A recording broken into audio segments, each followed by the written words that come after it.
up? Welcome back to the channel. Thanks for joining me again. So I haven't had a video out in a couple weeks now, and I actually even missed my last race day. So if you're not a subscriber to the channel or you missed a picture or whatever, me and my wife did welcome our first child into the world, so had to take a couple weeks off there. Mom and baby are doing great though, so we can get back to hot rodding. And in fact, a couple weeks off, I've actually done a couple more modifications to the car, to that front end suspension, and that's what this video is going to be about.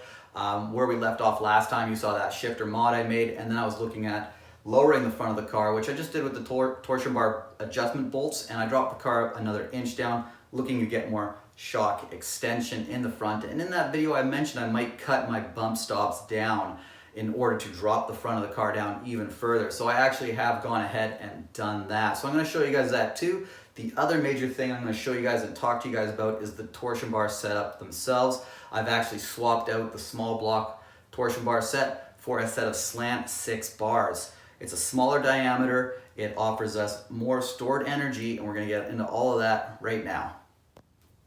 Okay, so the first thing I'll show you guys is those bump stops that I cut down here. Step down, get underneath the car, check out the dirty side.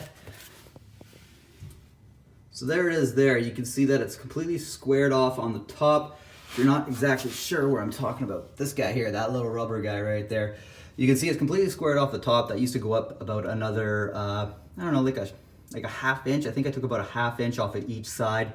And I still have a tiny little bit of a gap there, which I do want just for cruising down the road, but this allowed me to drop the car like maybe another whole half inch. So the car is now sitting 1.5 inches lower than it originally was. A couple guys pointed that out. They're like, oh yeah, just cut those things down. I talked to Pete, of course, too. He told me to cut those things down. And then I just cut them down on the, I think I used a bandsaw at work and just cleaned them up a little. They're just soft rubber, so you can cut them down. I dabbled with the idea of going further, but I'm gonna leave it there for now. And we'll see how she goes. I think that'll be pretty good because the car is sitting lower than it ever has in the front, which is exactly what we wanted. So we'll get those Calvert shocks extending much further, which is much better, which will throw all that weight to the back of the tires. So now we can go ahead and take a look and talk about torsion bars.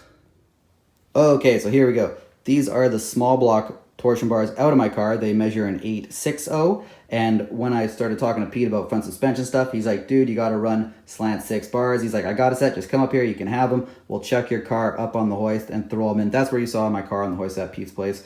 So he hooked me up. Thanks again to my buddy Pete, always hooking me up. So these guys measure an 860, slant 6 bars measure an 830, and then you can get big block ones and they measure like 890, and then aftermarket, they go thicker and up to like 1 inch, I think I even saw. And those are for like road handling cars. Basically, the thicker the bar, the stiffer the front end is gonna be. So drag race application, you want really thin bars. Pete actually even had a set of 810 bars, Mopar performance stuff, and I just about talked him into letting me have them, but he needed them for his Barracuda drag car, so he had to hang on to them. But we phoned around, you cannot get those anymore. I have heard of guys turning these down, taking them in and getting them shaved down to whatever spec you kind of want. But I'm pretty happy about the swap over, so 860 bars out, and then into the car, the slant 6 830 bars. Now let's talk about why you want thinner bars and what it does. Okay, so torsion bars.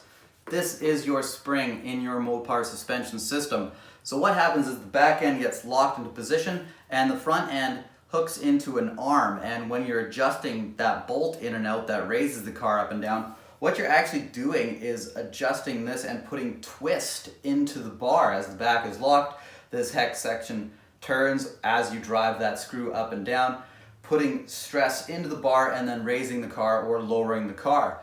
So why do you want a thinner bar? Well, to get the same ride height on a thicker bar, the smaller bar, you would have to push the screw in further in order to create the same tension as a thicker bar. So you'd have to put a lot of twist into the thinner bar.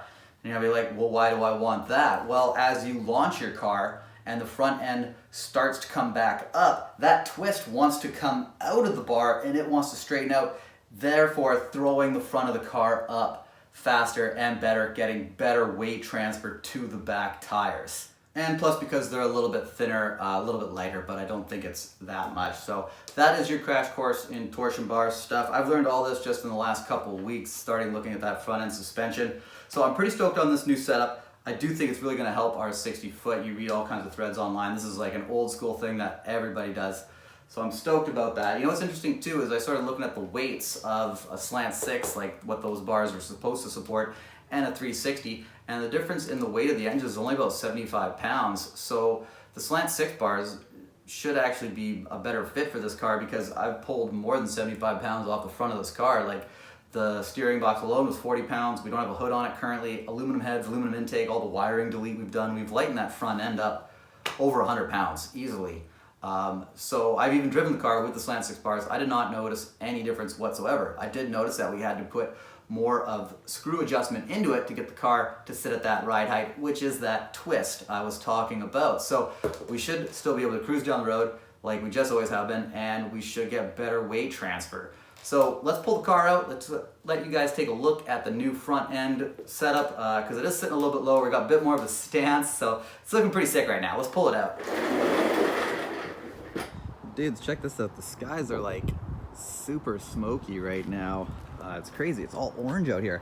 I sure hope this is gone by race day. It's making it like kind of cool out, but that air quality can't be that good. Okay, let's fire up.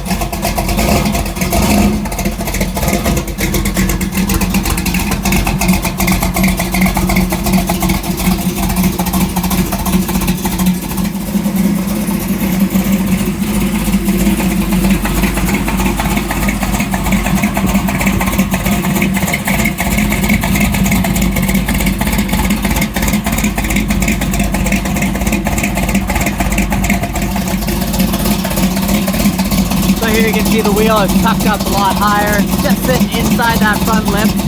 As the car comes out, it kind of lightens up on the suspension on the roll down, so it actually sits a touch lower than that though. So looking pretty good. Real nice stance on her. Ideally, I'd like to drop the back down further, but you guys know I can't get the tires in and out if the back goes any lower. So this is what she'll be for now, but looking pretty sick.